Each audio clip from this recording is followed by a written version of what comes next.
안녕하세요, 룡TV입니다. 공식 개막전 전북과 대구의 빠른 리뷰입니다. 대구의 장점이었던 밀집 수비 조직과 수비 전환 속도가 작년보다 더 빨라졌어요. 하지만 공격 전환 능력, 이거는 조금 문제가 있었어요. 세징야, 에드가 두 명의 공격 카드가 세긴 하죠. 그런데 이날은 좀 외로웠던 상황이고요. 물론 이 두 명의 선수가 10번 중에 두세 번의 찬스만 와도 살릴 능력은 충분히 있는 선수들입니다. 대구가 이번 시즌 아챔도 하면서 더 한 단계 업그레이드가 되려면 여기에 하나의 카드 정도는, 하나의 옵션 정도는 더 추가되면 좋을 텐데, 새로 들어온 나리오 후반에 보셨죠? 이 선수가 과연 그런 거 해줄 수 있을까요? 나는 모르겠네. 자, 전북입니다. 아주 화려했던 최강의 시대가 끝나고 이제 모라이스의 새로운 시대가 시작됐습니다. 그런데 1라운드만 놓고 보면 생각보다 조금 시간이 걸릴 것 같아요. 과거보다는 조금 만들어서 전진하는 느낌이 강합니다. 결국에는 후반전에 득점이 필요한 상황에서 공격 카드, 공격 유닛 다 때려박았는데 율슈팅 기억이 안 납니다. 이제 K리그 1의 경우 모든 팀들이 스쿼드 차이는 있어도 베스트 11을 꾸릴 만한 그 정도 전력은 그렇게까지 차이는 안 나는 것 같아요. 즉, 한 팀이 강한 팀을 상대로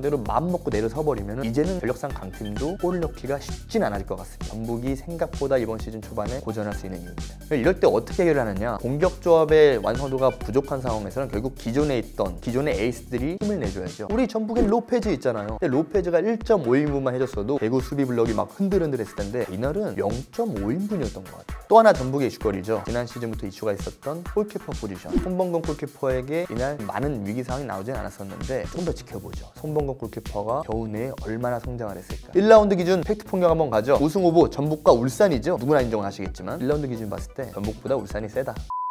울산 수원입니다. This is spot. 이거 아니고 뭐가 무서워서 자꾸 뒤로 가. 한 줄 평입니다. 수원은 졌지만 박수 받았습니다. 울산은 결정력의 아쉬움을 드러냈죠. 수원은 신박한 선발 라인업을 내세웠어요. 경기 중에 변화도 많았고요. 선발은 4-4인데 전문 센터백이 없었습니다. 심지어 후반 시작과 동시에는 염기훈이 중앙 미드필드 플레이를 했어요. 득점이 필요하니까 공격수 6명을 그냥 다 투입해서 하이사 형태로 경기를 진행을 했었고, 이날 경기에서 기대를 모으고 있는 호주 출신 타가트가 데뷔전에서 데뷔골을 기록했습니다. 수원의 전반전 포백 구성 홍철, 양상민, 김태환, 구대영입니다. 전문 센터백이 딱히 없죠. 유스 주장 출신 김태환이 센터백에 오르면서 굉장히 좀 이슈가 됐었고요. 프로 데뷔전이었습니다. 구대영 역시 이적한 이후에 시간이 얼마나 지나지 않아서 1부 리그 데뷔전이었습니다. 수비 실수가 참 많았고 전반전에는 휘청휘청된 장면도 많았었는데 오히려 경기 끝나고 유인생 감독의 인터뷰가 굉장히 인상적이었어요. 이런 경기 경험을 통해서 성장하는 것이다. 이 선수들이 더 잘 발전했으면 좋겠다. 수원은 말씀드린 대로 경기 내내 높은 라인을 쌓고 아주 흥미롭게 싸웠습니다. 과거 이인생 감독 동계훈련 때 인터뷰 보면 어차피 내려서 수비하면 안 된다는 거죠. 그래서 나가서 위에서 틀어막자. 뒷공간 리스크가 있더라도 용감한 접근 방법이고, 근데 그거를 실천을 했고요. 이게 중요한 겁니다. 이게 서정원 감독 시절과 굉장히 다른 모습이어서 졌지만 수원 팬들이 꽤 매력을 느꼈던 것 같아요. 정리가 조금만 더 빨리 되고 선수들이 익숙해진다면 이번 시즌 수원은 아주 매력적인 팀이 될 것 같습니다. 울산 현재 시점 랭킹 1위 짱. 구멍이 없습니다. 구멍이 없어요.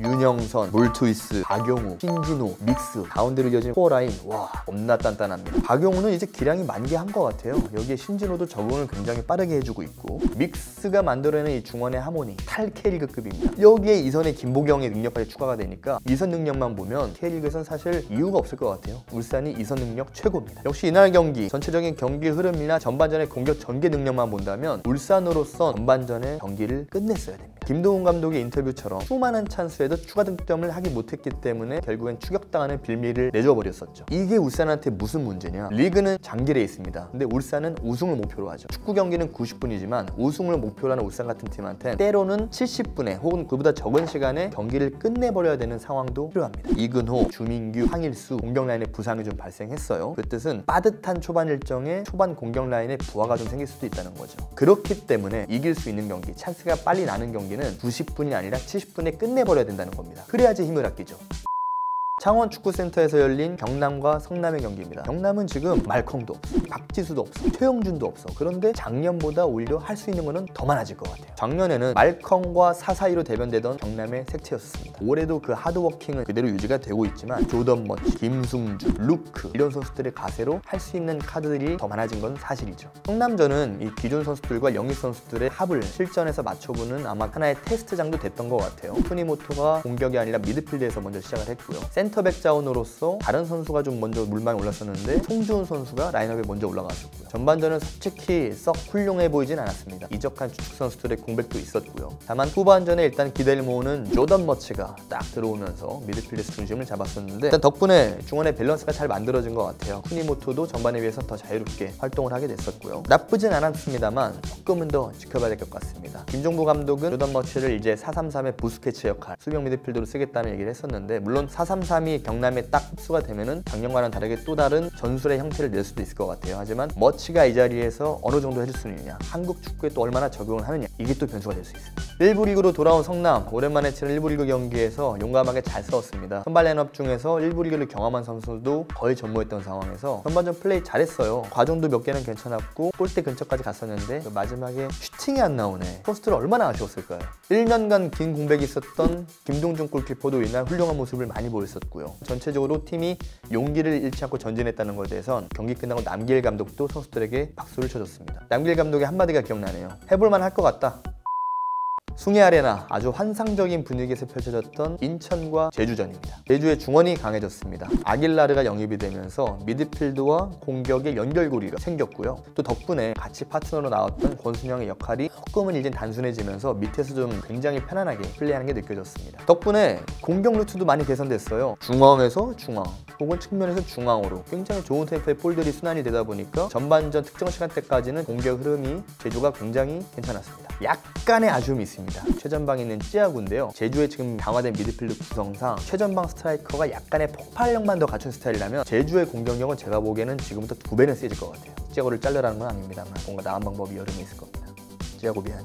인천입니다. 간단하게 말해서 자기 스타일을 좀 찾아야 될 것 같아요. 우선 지난 시즌 공격의 핵심인 문선민과 아길라르가 없습니다. 그 자리를 대체하기 위해서 허용지, 문창지, 하마드 이런 선수들이 영입되면서 전략적으로 선택의 폭은 넓어졌어요. 반대로 기존 선수들이 넓어진 틀 속에서 약간의 혼란을 느끼는 것 같아요. 우리 팀 원래 이런 거 안 했었는데, 공격할 때 이런 거 안 했었는데, 한 그런 느낌이 있었습니다. 중앙 미드필드 구성이 수비할 때 생각보다 힘을 많이 빼는 것 같아요. 물론 수비할 때는 인천이 내려서서 수비에 많은 비중을 둬야 되는 건 사실이지만 그러다 보니까 공격으로 탁 전환됐을 때 중앙에 위치된 미드필더들이 공격적인 서포트를 해주는 속도나 타이밍이나 힘이 좀 많이 딸리는 것 같아요. 첫 번째 경기 제주전의 미드필더 조합도 나쁘진 않았으나 다른 미드필더 조합도 섞어보는 게 충분히 또 하나의 인천의 기회가 될 수 있을 것 같고요. 쓸 수 있는 조합 많잖아요. 하나씩 또 맞춰보면 될 것 같습니다. 수비적인 부분에서 다 열심히 해줬는데 딱 하나 눈에 띄는 게 있더라고요. 수비가 딱 내려와서 인천이 블록 쌓을 때 최종 4선 수비 라인과 그 앞에 3선 미드필더 라인이 야 이거 커뮤니케이션이 안 되는 것 같던데 그 예 중에 하나가 이창민에게 박스 근처에서 내준 중거리 슈팅만 4번인가 5번입니다. 결국 그걸로 골 먹었잖아요. 박스 근처에서 블록 형성해 줄 때는 이 4선과 3선 한 몸으로 움직여야 됩니다. 내릴 때 같이 내리고 올릴 때 같이 올리고 그걸 누가 해줘야 되냐? 리더가 필요하죠. 우리 이윤표 형님 빨리 좀 들어오셔야 될 것 같아요. 인천 제주전 굉장히 또 흥미로운 경기였었는데 아니 모모랜드가 하프타임에 공연을 하는데 사실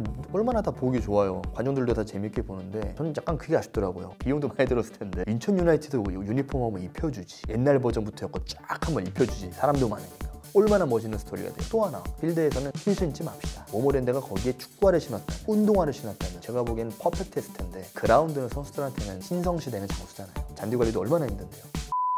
다음 경기는 상주 상무와 강원FC입니다. 와 상주 사모이 무섭던데요. 좌우 윙백 김민우, 이태희 어마무시했습니다. 군인 정신이 상주 초반에 세요. 아주 왕성한 활동이 아니었습니다. 홈경기에서 했을 때 의지도 높았던 것 같고요. 빠른 공수전은 굉장히 인상적이었고요. 여기에 또 중원의 축구도사 윤빛가람이 딱 버티고 있으니까 균형도 잘 잡혀요. 지난 시즌처럼 시즌 초반 좋은 흐름, 돌풍도 가능할 것 같습니다. 강원 쉽지 않습니다. 우선 이 플랜 A에 대한 고민이 실히 느껴져요. 4-4-2로 시작했는데 전반 중후반 이후에는 3백으로 바꿨습니다. 바꿨는데도 공격 전개 방법은 나아지진 않았습니다. 경기 끝나고 많은 강원 팬들이 이 의견을 제시했죠. 투톱을 쓰는데 제리치랑 종족을 같이 쓰면 어떡하나. 일단 제리치가 너무나 실망스러웠고요. 그럴 바에 제리치를 놓고 보면 작년 시즌 때 제리치가 잘했을 때처럼 때려놓고 세컨풀로 비비고 들어가고 그거 하면 어떨까. 그때는 이근호가 있었잖아요. 이근호가 같이 비벼주고 흔들어줬으니까 스페이스가 생긴 건데 지금 여러모로 강원은 그날 보셨겠지만 제리치 거기서 클라킹 돼버리고 종주국 뛰다가 지쳐버리면 정석화 하나입니다. 어떤 방법이 2라운드에 나올지 조금 더 지켜봐야 될 것 같고요.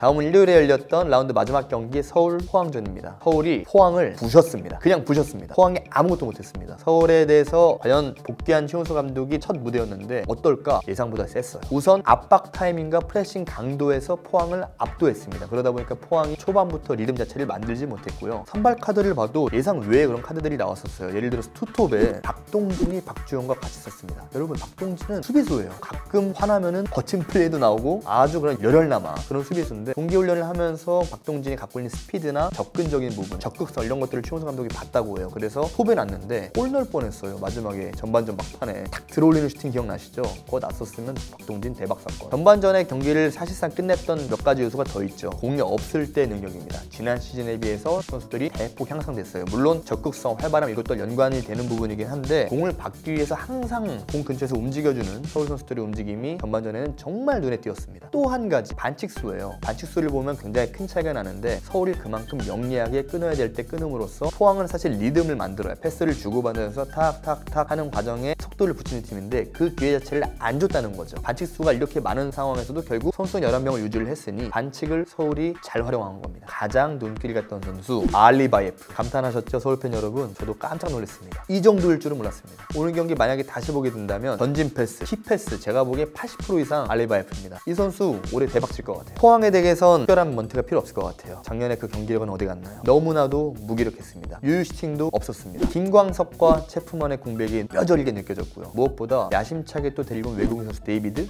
뛰었나? 물음표입니다. 2019 K리그가 개막했습니다. 목요일만 빼면 K리그를 언제나 즐길 수 있는데요. 사실 주말에 리그 경기가 몰려있으니 주말에 다들 바쁘신 거 알아요. 그래서 룸TV에서 항상 주말에 리그 라운드가 끝나면 압축을 이렇게 쫙 해서 최대한 짧은 시간에 간결하게 다 본 것처럼 여러분들이 아실 수 있게 정보만, 핵심만 쏙쏙 뽑아서 전달해드리겠습니다. 2019 K리그도 많이 사랑해주세요.